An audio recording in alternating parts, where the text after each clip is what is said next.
कभी आपने ये सुना है कि नीतीश कुमार जी ने कभी 80 सीटें लेके आए अपनी दम पे? प्रधानमंत्री को ख्वाब देख रहे हैं, मैं भी सोच रहा हूँ राष्ट्रपति बन जाऊँ।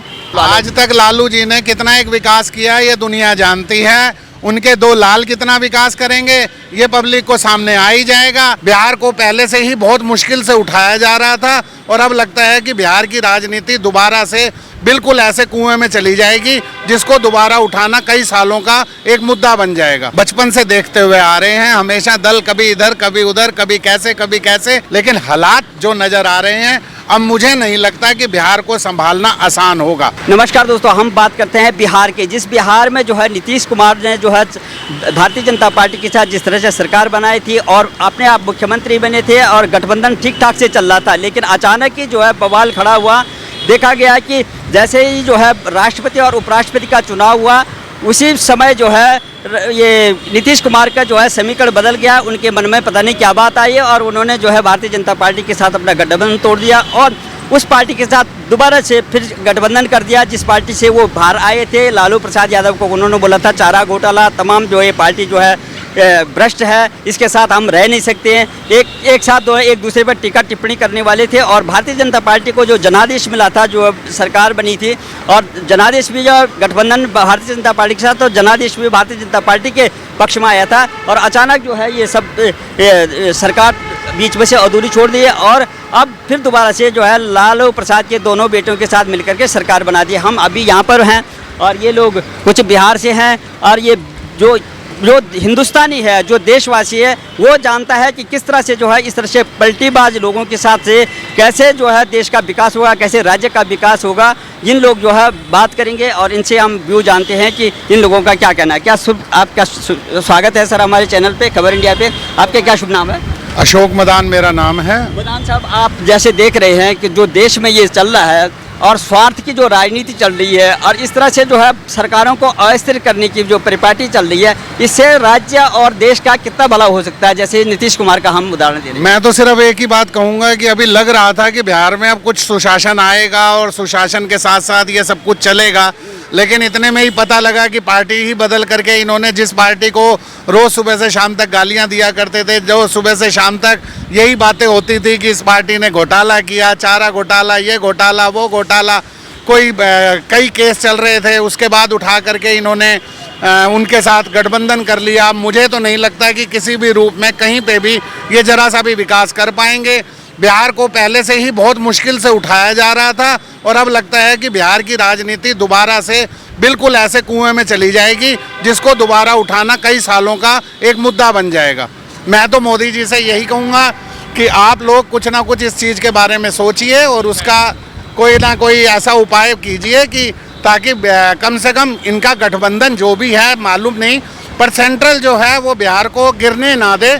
सेंट्रल बिहार के लिए कुछ ना कुछ करती रहे, क्योंकि अगर आप लोग नहीं करेंगे तो ये तो वैसे ही कुएं में गए हुए हैं, बिल्कुल ही खत्म हो जाएगा सारा का सारा मामला। तो सर ऐसा नहीं हो सकता था कि जैसे कि अभी डबल इंजन सरकार चली रही थी, केंद्र में भारतीय जनता पार्टी की सरकार थी और बिहार में जो है नीतीश कुमार जी थे और जैसे भारतीय जनता पार्टी का कहना हमने बड़े भाई की तरह सम्मान दिया, कम सीटें होने के बाद भी उनको जो है नेतृत्व दिया, तो आखिर क्या मजबूरी थी कि जो एकदम जो है बीच में से जो है गठबंधन जो है तोड़ दिया और उस पार्टी के साथ, जिस पार्टी के मुखिया कहते थे कि नीतीश कुमार जो है एक सांप हैं जो हर 2 साल में केचुल बदलते हैं, इस तरह के सांप की ऐसा है बिहार के अंदर। अक्सर आपने देखा होगा ये दल बदलने का सिस्टम हम तो बचपन से देखते हुए आ रहे हैं, हमेशा दल कभी इधर कभी उधर, कभी कैसे, लेकिन मुझे अब ये लगा था कि शायद सुशासन बाबू जिनको पहले कहा जाता था, अब तो मैं कुछ उनको कह ही नहीं सकता कि, लेकिन हम पहले ये कहा करते थे कि भाई ठीक है सुशासन में उनका कुछ ना कुछ साथ रहेगा,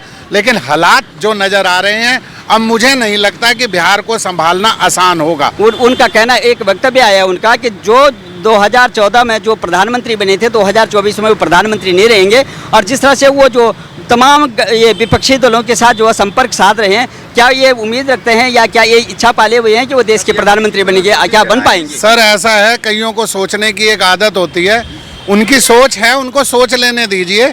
मैं तो ये कहता हूँ कि 24 को छोड़िए, वो अगला चुनाव में भी अगर बाई दी हुए अपनी पूर्ण बहुमत ले आए तब भी मैं उस चीज़ को लेकर के बहुत अच्छा समझूंगा, क्योंकि हालात इनके ये हैं। आज के टाइम में पब्लिक को ये पता है कि कौन भ्रष्टाचारी है, किस तरह से भ्रष्टाचार हो रहा है। अगर ऐसे ही चलता रहा तो ये सब कुछ खत्म हो जाएगा। आज शपथ ग्रहण समारोह था और तब तमाम मंत्रालय जो है बांटे गए हैं। लालू प्रसाद के जो है 2 लाल हैं, बिहार का विकास होगा ये 2 लाल? आज तक लालू जी ने कितना एक विकास किया ये दुनिया जानती है। उनके 2 लाल कितना विकास करेंगे ये पब्लिक को सामने आ ही जाएगा। और मैंने आपको पहले भी कहा कि गहरा कुआं था, उसमें से निकलने की कोशिश कर रहे थे। अब इन्होंने दोबारा डुबकी मार लिया, अब ये निकलेंगे, ये कोई उम्मीद नज़र नहीं आ रही। तो क्या लगता है आज मंत्रिमंडल का दोबारा गठन हो गया है, लालू प्रसाद के दोनों में बेटे जो है कैबिनेट में आ गए हैं, क्या लगता है आपको? कभी आपने ये सुना है कि नीतीश कुमार जी ने कभी 80 सीटें लेके आए अपनी दम पे? भविष्य में प्रधानमंत्री को ख्वाब देख रहे हैं, मैं भी सोच रहा हूँ राष्ट्रपति बन जाऊँ अगर चाहे। बात तो राष्ट्रपति ही हुई, जब राष्ट्रपति उपराष्ट्रपति का चुनाव, उससे पहले तो बहुत अच्छी सरकार चल रही थी। भारतीय जनता पार्टी का जो है वहाँ पर सम्मेलन भी हुआ, उससे पहले कोई ऐसी बात नहीं। जैसे राष्ट्रपति और उपराष्ट्रपति का चुनाव हुआ वैसे जो है बवाल खड़ा हो गया, उन्होंने फटक से जो है भारतीय जनता पार्टी के गठबंधन तोड़ दिया। तो मैं तो सीधे ही कह रहा हूँ, मैं भी चाहता हूँ कि मुझे राष्ट्रपति बना दिया जाए। उनको उपराष्ट्रपति नहीं बनाया तो भी चलेगा। सपने देखने में कुछ नहीं जाता, हिंदुस्तान है, सपने देखने में कुछ नहीं जाता। मैं भी देख सकता हूँ प्रधानमंत्री का सपना, मैं भी हिंदुस्तानी हूँ, लेकिन जनता वोट देगी तब तो। कहाँ पांडे जी? अच्छा, बाकी जवाब पांडे। और एक बात है, कहना कुछ भी हो, आज की जो परिस्थितियाँ हैं, अच्छा आप एक बात बताइए, आप पढ़े लिखे मीडिया रिपोर्टर हैं, कि आपको ऐसा नहीं लगता है कि कायदे से वो नेता होना चाहिए वो पढ़ा लिखा हो, और अनपढ़ हो तो योगी आदित्यनाथ जैसा हो, जो आदमी कहता पढ़ा लिखा नहीं है, एक बाबा है, लेकिन सुशासन देख लो यूपी में, कहीं कोई कह सकता है दंगा हो, मस्जिद से माइक हटवा दियो, मंदिर से भी हटवा दिए। योगी जी तो बाबा हैं, लेकिन वो जो है ना एमएससी हैं, उन्होंने साइंस की पढ़ाई करी है, काफ़ी पढ़े लिखे हैं। अरे मैं ये मानता हूँ, लेकिन लोग क्या कहते हैं, लोग कहते हैं अनपढ़ हैं, बाबा हैं, लेकिन सुशासन है। लालू प्रसाद के लड़के हैं स्वयं, आप सच बताना कितने पढ़े लिखे हैं? आप बताएंगे, आपको जानकारी है? गलत बात, कब किसने देखा है? मीडिया पे बता तो मीडिया में बता रहे थे, बात 10वीं पास नहीं है। हाँ 9th पास है, 10वीं फेल है। पहले क्रिकेट खेलते थे, बाद में राजनीति में आए हैं। ठीक है, अगर 9th पास को मुख्यमंत्री बनाओगे तो पब्लिक क्या करेगी? संविधान में अनपढ़ को प्रधानमंत्री बनने का जिक्र है ना। क्या बात कर रहे हो तुम? पहले लोग अनपढ़ थे, अब पढ़े लिखे हैं। तो सुनो, हम पढ़े लिखे के उसमें नहीं है, अगर समाज से भी है और अनुभव है, कोई पढ़े लिखे सुने, लेकिन विकास ऐसे में विकास होगा जो विचारधारा भी तो होनी चाहिए। पैसे एक दूसरे को कोसते थे आप जो है। जिस दिन शपथ ग्रहण हुआ उसके 2 दिन पहले 3 मर्डर हुए बिहार में, सरकार आते ही 3 मर्डर हुए हैं। दारू से 12 लोग मरे, पहले नीतीश कुमार सरकार बीजेपी की थी, 1-2 आदमी मर गया तो वो हल्ला होता था, ये स्वयं करते थे तेजस्वी। अब 12 लोग दारू पी के मर गए और 3 लोगों के मर्डर हुए, वो भी नामी स्वयं पत्रकार मरा इसमें, और लोग मरे।